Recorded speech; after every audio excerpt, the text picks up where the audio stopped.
Alors ça, c'est une page qu'on reçoit qui vient de ZEP. Il nous envoie une page comme ça avec les personnages mis en place dans les cases et les dialogues écrits les uns après les autres. C'est ce qui nous permet de lire déjà l'histoire dans son intégralité et ensuite de passer à l'étape suivante, à savoir le crayonné.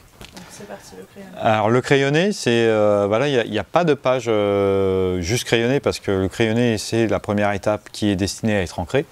Donc ça, c'est une page qui est à la fois crayonnée. On peut voir les traits rouges autour des cases, autour des bulles, et qui est à la fois ancrée.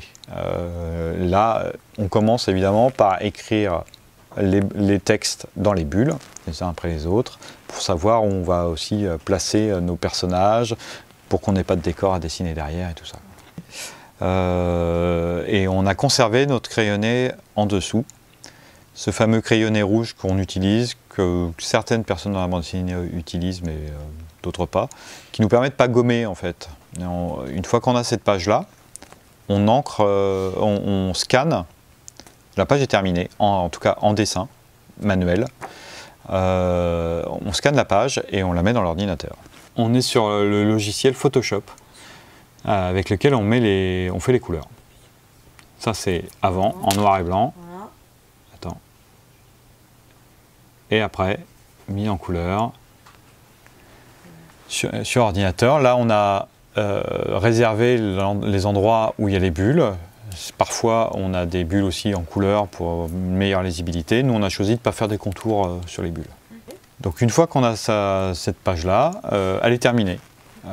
Elle est prête à partir chez l'éditeur et on l'envoie par mail et à l'éditeur et au directeur de collection qui valide, et aussi au scénariste qui va valider si tout va bien.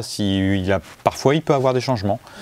Il n'aime pas une expression de personnage, il dit là, le personnage, soit il n'est pas ressemblant, soit l'expression ne colle pas avec ce qu'il dit, donc il faudrait modifier. Ou parfois, en lisant son histoire une fois terminée, il s'aperçoit qu'il y a un moyen de l'améliorer. Donc il peut nous demander parfois de refaire une case, ou une position de personnage, ou une action. Enfin, voilà.